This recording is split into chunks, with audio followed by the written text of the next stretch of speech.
Bonjour à tous, bien-aimés. Je vous remercie encore pour votre fidélité. Merci pour les commentaires que vous prenez le temps de laisser.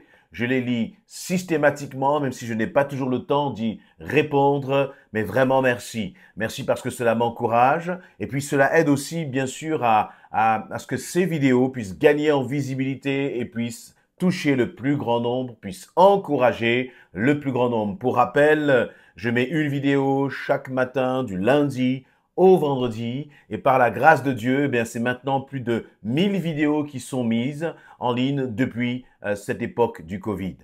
Que vous puissiez continuer de liker, de vous abonner et de les partager et que cela puisse glorifier Dieu.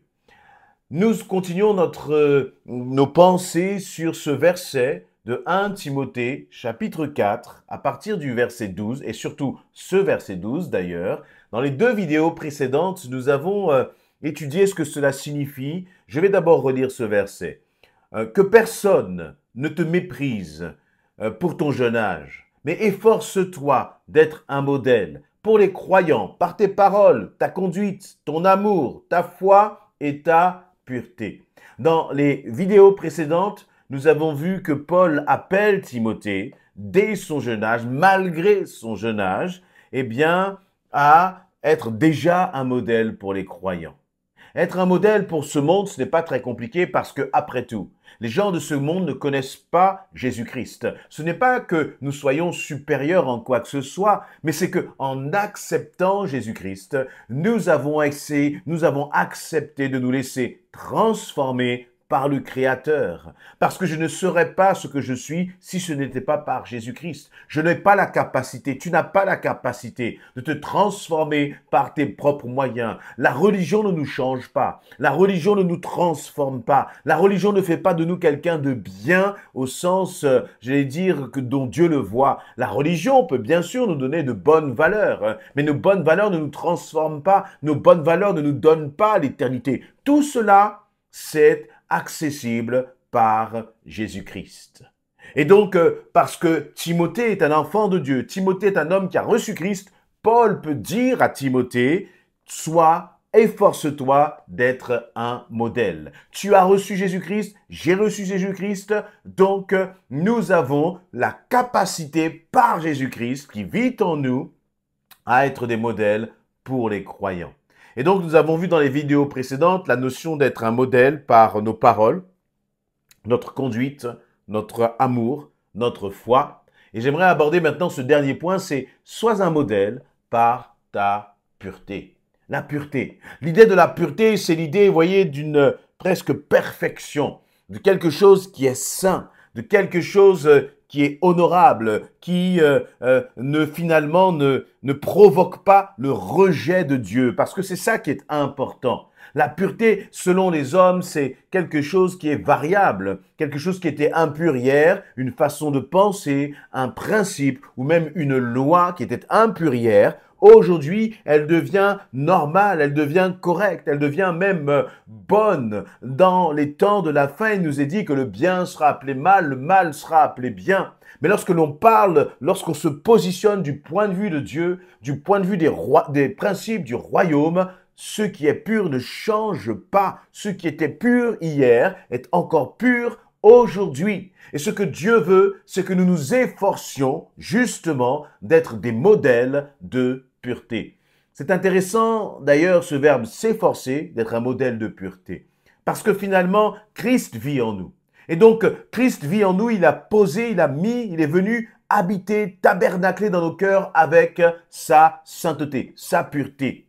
Le problème, c'est que selon tes pensées, selon ta conduite, selon tes fréquentations même, selon ce que tu écoutes, selon ce que tu regardes, tu peux venir altérer cette pureté que le Seigneur a mis en toi et qu'il a mis en moi.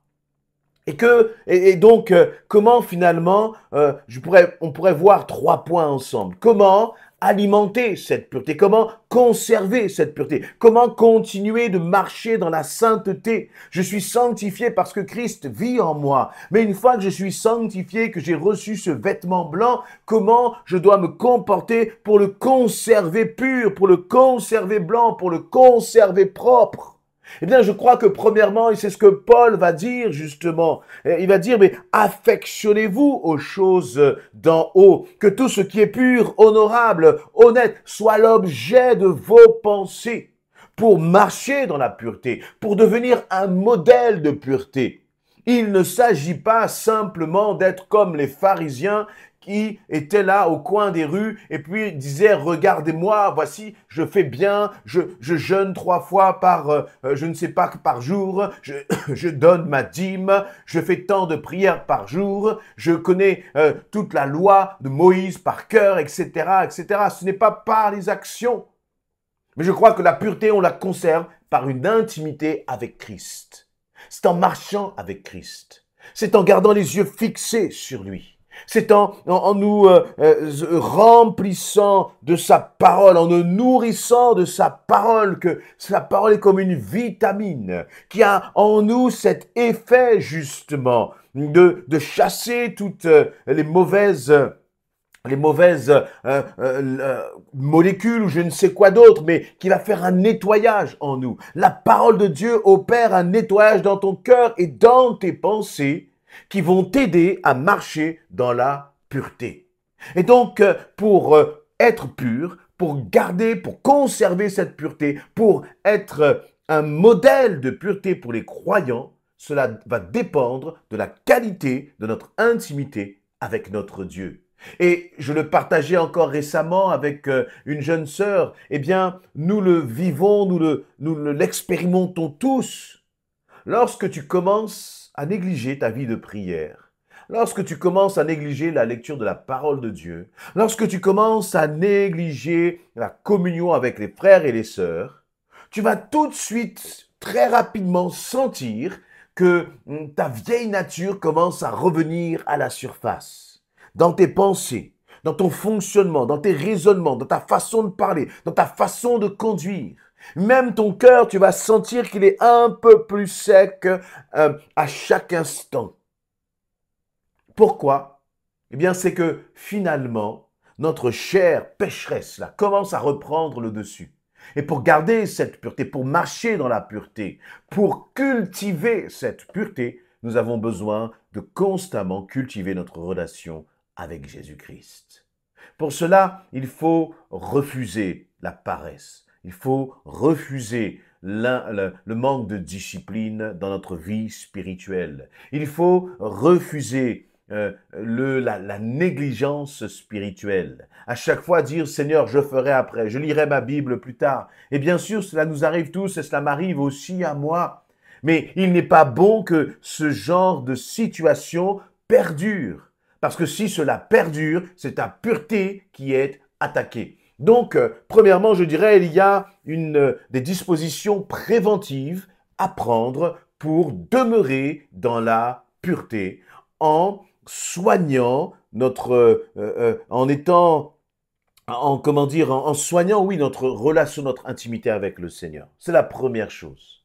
Deuxième chose, c'est la pureté, finalement, c'est, comme je le disais, c'est cultiver notre relation avec Dieu. Et en même temps, elle va aussi consister à fuir les passions, à fuir les tentations, à fuir le péché. Et tout ce qui peut m'emmener justement vers le péché, les mauvaises relations. Si tu passes ton temps avec des personnes qui justement ont des paroles, des conduites, des activités qui ne sont pas à la gloire de Dieu, alors à un moment ou à un autre, à force de jouer avec le feu, tu vas te brûler. Et ce qui va se passer, c'est que, eh bien, toute ta vie, ça va être, tes journées, tes moments vont consister à te remplir du Seigneur et ensuite à te mettre dans une situation de tentation où tu vas être constamment en lutte, alors qu'il y a des luttes que nous pouvons éviter. Ce n'est pas toujours évident. Tu vas sur ton lieu de travail, peut-être même dans ta famille, dans ta maison. Il y a parfois des situations qu'on ne peut pas éviter et qui nous mettent justement face à la tentation. Mais là, ce n'est pas un choix, c'est presque une obligation à cause des circonstances. Mais là où tu as le choix, Et parfois, ces choix sont difficiles. Le choix de rompre avec certaines relations parce que ces relations sont mauvaises pour ton âme, parce que ces relations déversent en toi des choses qui ne sont pas bonnes, parce que ces relations, elles t'influencent dans le mauvais sens. Et ça, je crois que c'est important de s'en rendre compte. Parfois, nous nous croyons tellement forts que nous croyons que c'est nous qui influençons les autres, alors que c'est nous qui sommes influencés. Cela me rappelle cette personne qui avait donné sa vie à Christ et qui avait l'habitude d'aller en boîte de nuit. Et depuis qu'elle avait donné sa vie à Christ, elle n'avait qu'un désir, c'est d'aller évangéliser les gens dans la boîte de nuit. Sauf qu'elle venait de donner sa vie à Christ. Elle venait de commencer à faire ses premiers pas dans sa relation avec Christ. Et vous savez ce qui s'est passé? C'est qu'à force d'aller en boîte de nuit, elle n'a pas évangélisé les autres, mais c'est elle qui a perdu justement son intimité, sa relation avec Dieu. Parce qu'en entendant la musique, un verre d'alcool, un petit pas de musique, et c'est reparti et le passé a ressurgi. Et donc, il est important donc, dans ce deuxième point que je partage avec vous, de préserver cette pureté en s'éloignant du péché, en s'éloignant de la tentation et de toutes les sources qui amènent à cette tentation. Quelqu'un peut, par exemple, jouer de l'argent, jouer des choses dans le domaine du pari au loto, je ne sais quoi, et dire ce n'est pas grave. Sauf qu'à force de dire cela, il y a des gens qui sont tombés dans des addictions. L'argent dont tu as besoin ne va pas venir par des jeux d'argent. Il viendra parce que l'Éternel va te bénir, parce qu'il est Yahweh, Jireh, et tu n'as pas besoin de trouver d'autres moyens, en plus des moyens qui peuvent t'emmener, toi, et peut-être même toute ta famille, dans des situations désastreuses à cause du jeu, par exemple. Il faut fuir les tentations. Et Paul va le dire aussi à Timothée, de fuir les passions de la jeunesse. Il y a, et ça peut être la même chose dans le domaine de la musique, des choses qui peuvent te faire vibrer ta chair, mais attention à ce qui est dit dans ces paroles que tu écoutes. Est-ce que ces paroles justement te rapprochent de Christ ou est-ce qu'elles alimentent ta chair?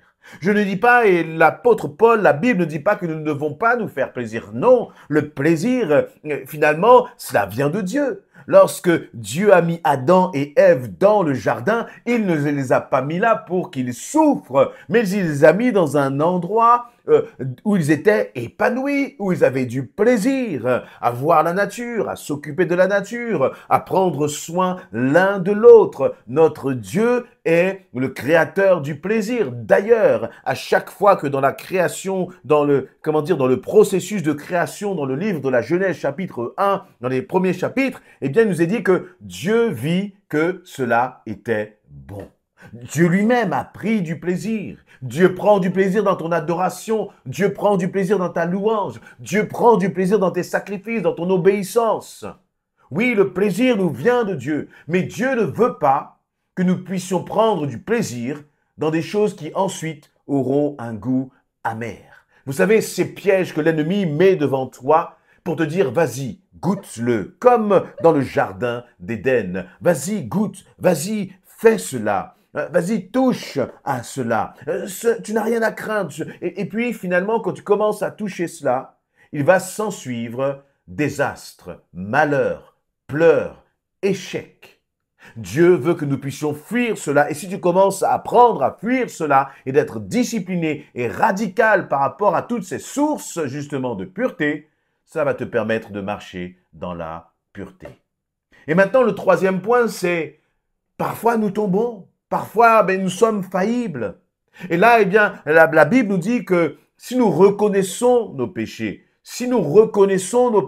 Dieu est fidèle. Si nous confessons nos péchés, Dieu est fidèle et juste pour nous pardonner et nous purifier de toute iniquité.